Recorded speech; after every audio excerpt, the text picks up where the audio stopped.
안녕하세요. 최강입시의 김소장. 네, 안녕하십니까. 한원장입니다. 네, 이번 주에는 이게 뭐예요, 이게? 네, 예전에 한번 의학계여가지고 저희가 정시 지원 흐름이라고 해서 어떻게 보면 그냥 줄 서서 한번 봤잖아요. 그렇죠. 네. 근데 이제 그 다음으로 그러면 실제로 이제 우리 학생들이 지원할 수 있는 일반 대학들을 기준으로 했을 때 가장 최상위 티어라고 하는 서연고, 성서환, 소위 말하는 이제 탑6 대학들은 어떤 식으로 이제 정시 지원을 하느냐, 실제 뭐 입결하고 뭐 추합 상황까지 한번 따져보자. 네. 일단 그걸 보려면 우선은 인문계열하고 자연계열의 정시의 어떤 그 위치들을 좀 확인을 해봐야 돼요. 우선 인문계열을 한번 기준해서 보면은 아시겠지만 가장 최상위의 서울대가 분명히 존재하는 그 위에 뭐가 있냐면, 뭐 소수이긴 하지만 한의대, 치의의 약학, 인문계열 지원할 수 있는 그렇죠. 학과들이 존재해요. 네, 그래서 솔직히 이게 이제 가장 위라고 보셔야 돼요. 왜냐? 서울대 인문계열인데 불구하고 추합이 나오거든요. 그럼 과연 그 추합이 나오는 경우는 어떤 애들이 서울대를 붙었는데 불구하고 서울대를 안 가느냐? 그렇다면 당연히 서울대보다 더 위에 그렇죠. 존재하는 학과들이 있다는 거죠. 그렇다면 이제 그게 바로 대표적인 요롱도. 그렇죠. 이제 자연계열은 당연히 의학계열 전체가 가장 위에 있는 학과지만 이거 말고도 또 하나 눈여겨보는 게 요 이공계 특성화 대학이라고 하죠. 카이스트. 그렇죠. 카이스트, 뭐 유니스트, 디지스트 같은, 지스트 같은 네. 이공계 특성화 대학도 정시로 뭐 소수이긴 하지만 인원을 뽑습니다. 그래서 그 인원들이 아무래도 서울대나 고대 연대하고 어느 정도 좀 교환이 가능하더라. 그렇죠. 어떻게 보면 이제 같은 위치인데 이공계 특성화 대학은 특수대학들이다 보니까 가나다군에 속해 있지 않아요. 아, 그래요? 네. 그럼 어떻게 지원해서 어떻게 그냥 가는 거예요? 지원할 수 있는, 추가로 지원할 그냥? 수 있는 그런 옵션. 수시에서도 원래 이공계 특성화 대학은 6장이 들어가지 않아요. 그렇죠. 예. 그러니까 그거 동일합니다. 그러다 보니까 이제 선택 권한으로 자연계열은 어떻게 보면 옵션이 하나 더 있는 거죠. 그러면은 최상위 학생들은 이공계 쪽에 조금 관심 있는 친구들은 4장을 쓸 수 있다는 소리네요. 그렇죠. 최대 맥스로 하면 4장까지도 써볼만 하다. 이렇게 이제 좀 인식을 하시면 되죠. 그 밑에 이제 어떻게 보면 이제 서울대가 나군에서 정점에 있는데, 나군의 정점이라고 할 수 있지만 수시랑은 좀 틀린 게 가나다군에 따라서 지원이 가능하다 보니까 지원하는 게 바로 가군에서의 고려대, 연세대가 바로 지원의 같은 군이라고 볼 수 있습니다. 그러니까 같은 라인을 제가 보고 있는 거고, 지원에 따른 그 기준점에서. 그렇죠. 네. 그 밑에 이제 오늘 설명할 이제 성균 한양대 라인까지. 그런데 이렇게까지 보시면 지금 다군이 비어 있어요. 그러니까 다군에서 지원할 수 있는 학교의 가장 위에가 작년 기준입니다. 이게 2.3 정시 기준 했을 때 중앙대가 가장 위에서 지원할 수 있는 학교였어요. 올해는 성대가 왔잖아요. 그렇죠. 올해는 자연계열에 한해서는 이제 성균관대에 2개 학과가 들어오게 되기 때문에 올해는 조금 차이가 있지만 그렇다고 해서 큰 차이가 있다고 생각하지는 않습니다. 다만 원래는 이렇게 위가 되어 있다. 거기에 지금 또 하나 공통점을 보시면 아시겠지만 제가 지금 보여드리고 있는 리스트가 이른바 서울 안에 있는 대학 중에서 상위 20위권 안에 들어가는 대학. 그냥 학생들이 딱 진짜 선호하는 대학만 쭉 쓰신 것 같아요. 네, 가장 가고 싶어하는 대학들을 저희가 일반적인 상식선 그렇죠. 면에서 알고 있는 서연고, 성서환, 중경외시 등등등 그렇죠. 요 선으로 해서 한번 구별을 했을 때 오늘 라인들이고, 실제 입시 결과를 기준했을 때 요 정도 매치되는 라인들이라 보시면 됩니다. 그래서 그걸 기준으로 해서 봤을 때 지금 다군은 다 합쳐서 9개의 대학. 그리고 실제로 보시면 밑에 라인으로 가야지만 그나마 가군, 나군하고의 어떤 분산 효과가 있는 정도. 그러니까 결국엔 차상위권 학생들이 가군하고 나군을 내가 선택을 하고 다군을 선택할 때는 어떻게 보면은 옵션이 하향 옵션으로 지금 써야 되는 상황인 거나 마찬가지인 거예요. 그럼 다군에서 상향을 쓰는 친구들은 의미가 없는 거네요. 쉽지 않죠.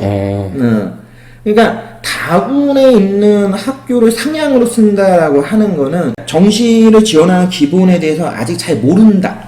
저는 그렇게 생각을 하고, 아니면 이거 뭐 이런 경우는 있겠죠. 쓰고 싶은 학교가 다군에 있어. 그 학과가 무조건. 그래서 나는 오히려 다군을 상향으로 쓸 거야 하는 친구들이 있을 수 있어요. 근데 그 얘기는 가군하고 나군에서의 이 어떤 학교 라인을 낮춰야 된다. 좀 밸런스를 맞추려면. 근데 다군은 솔직히 상향으로 써서 붙을 수 있는 기준 조건이라고 보기 좀 쉽지 않다. 그러니까 최소 중앙 건국 홍익 때는 제가 보는 기준에서는 여기를 상향으로 써갖고 붙으려면은 굉장히 선호도가 낮은 가를 전략적으로 써야 된다는 건데 학과가 많지도 않아요. 그래서 솔직히 만만치 않다. 근데 요 밑으로 가면 아무래도 이제 학교 라인들이 점점 많아지고 대체제들이 많아지기 때문에 그렇다고 하면은 저는 국민, 성신, 단구, 인하, 아주 그 밑에 있는 정도 라인에서 다군을 쓴다고 하면은 상향으로도 한번 써볼만 하다라는 생각은 하지만 그래도 쉽진 않다. 그러니까 우리가 일반적으로 상위 15위권이나 불리는 대학들을 기준으로 했을 때는 다군은 그냥 무덤. 그러니까 대안이 아닌 거예요. 여기는 어떻게 보면 굉장히 차선책인 거예요. 그러면 쉽게 말해서 뭐 그렇게 말하면 좀 그렇겠지만 가군 나군에서 떨어진 애들이 다군으로 가겠네.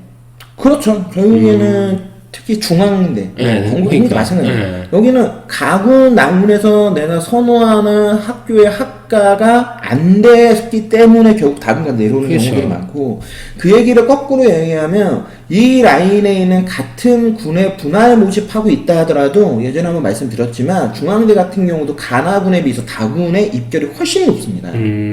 똑같은 학교의 위치에서 군만 틀리다고 하는데 불구하고 가군, 나군은 비슷한 입결을 가지고 있는데 다군만 좀 더 높은 성적이 요구되느냐. 결국에는 가나군의 중앙대가 더 위에 있는 학교를 썼던 친구들이 떨어져 다군에 내려왔기 때문에 그 부분에서 결국 입결 성적이 훨씬 높아질 수밖에 없다라는 거죠. 그러니까 그러한 부분들을 좀 인식을 한 상태에서 다군을 좀 더 철저하게 좀 따져봐야 된다. 그렇기 때문에 어떻게 보면 정시라고 하는 이 흐름에서 가장 중요한 거는 결국 가나군을 내가 어떻게 쓸 거냐가 굉장히 중요한 거예요. 실제로 다군이 중요한 게 아니에요. 결국 다군은 차선책으로 생각을 하는 것이다. 그러면 가군과 나군에서 내가 어떤 식으로 내가 지금 조정을 해서 학교를 지원할 것이냐, 학과를 쓸 것이냐를 따져보는 게 굉장히 중요하지 않느냐. 또 최근 트렌드 중 하나가 이 자연계열의 어마어마한 또 인문계열 교차 아니겠습니까? 그렇죠. 들어가죠. 그런 부분까지 결부가 된다고 하면 계산해야 되는 경우의 수가 굉장히 특히 인문계열 친구들이 되게 복잡한 거예요. 왜? 원래 내 성적에 가나를 써야 되는데 그것도 어려워. 왜냐? 자연계열들이 들어오거든? 그러면 학부모의 학생들이 이렇게 생각할 수 있어요. 그게 무슨 문제가 있지? 아니 들어와서 붙는다더라도 어차피 똑같은 점수로 붙는 게 아닌가? 아니라는 거예요. 상위권 대학은 수학에 대한 반영 비율이 그렇지. 훨씬 많이 높은 학교도 많고 영어에 대해서 가감점을 쓸 거냐 아니면 반영비를 포함시킬 거냐에 따라서 총점도 완전히 바뀌어요. 인문계열과 자연계열이 수능 성적의 100분위만 가지고 우리가 환산을 했을 때 인문계열이 더 높은데도 불구하고 자연계열이 붙는 경우들이 있다고요. 그러면 자연계열이 왜 붙냐? 바로 연역별 반영 비율이 더 좋기 때문에 그거를 최대한 활용하면 소위 얘기하는 100분위로는 인문계열이 이겼는데 학교에서의 총점으로는 자연계열이 이기는 기현상이 일어나니까 그걸 우리가 자연계열의 인문계 교차 침공이라고 얘기를 하는 거예요. 그러니까 단순히 침공한다라고 하는 게 자연계열이 무조건 잘해서 침공한다가 아니라 아주 자연계열들이 머리를 쓰는 거예요. 100분위로 따져보면 좀 어려운 것 같아. 근데 영역별로 계산해서 총점을 계산해봤더니 인문계 100분위보다 내가 훨씬 유리해. 그러면 그냥 들어와. 계산 안 해본단 말이야. 내 숫자만 계산하지. 그러면 거기서 결국 어떤 일들이 일어나겠습니까? 억울해하는 거예요. 분명히 내가 저 친구를 알거든. 100분위로만 단순하게 국소탐만 딱 계산했을 때는 내가 높았어. 왜? 되게 사탐 때문에 높거든. 그치, 일반적으로. 그쵸. 그러니까 내가 당연히 제가 들어와도 내가 이길 줄 알았단 말이야. 그렇죠. 그런데 막상 딱 들어왔는데 내가 떨어졌네? 이게 뭐야?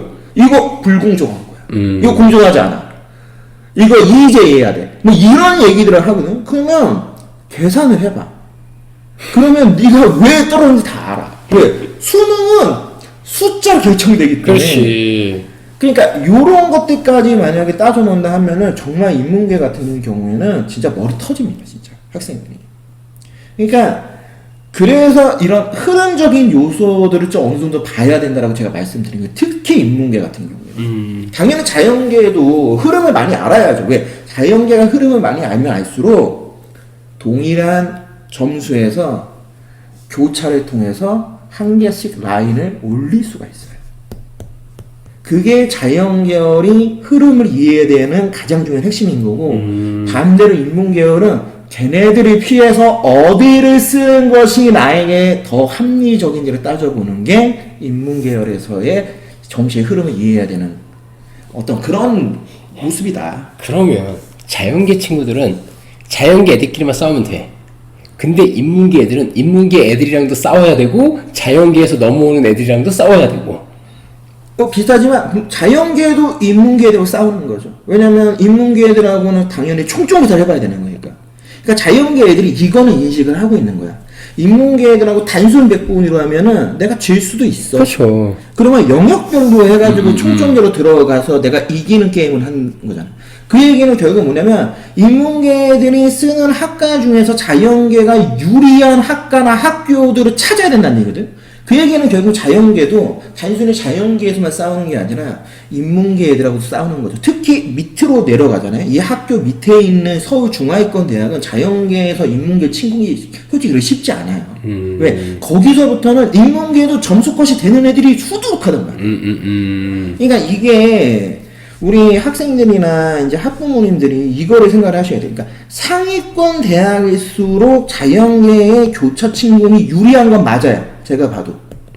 여기는 유리한 게 맞아. 하지만 예를 들어서 15위권 밑으로 내려가기 시작하면은 그 유리한 비율이 줄어들기 시작을 해요. 그러니까 자연계에서 인문계 교차에 제가 볼 때는 상위권 대학들은 그래도 저는 6대4 이상, 60% 이상 높다고 봐요, 자연계를.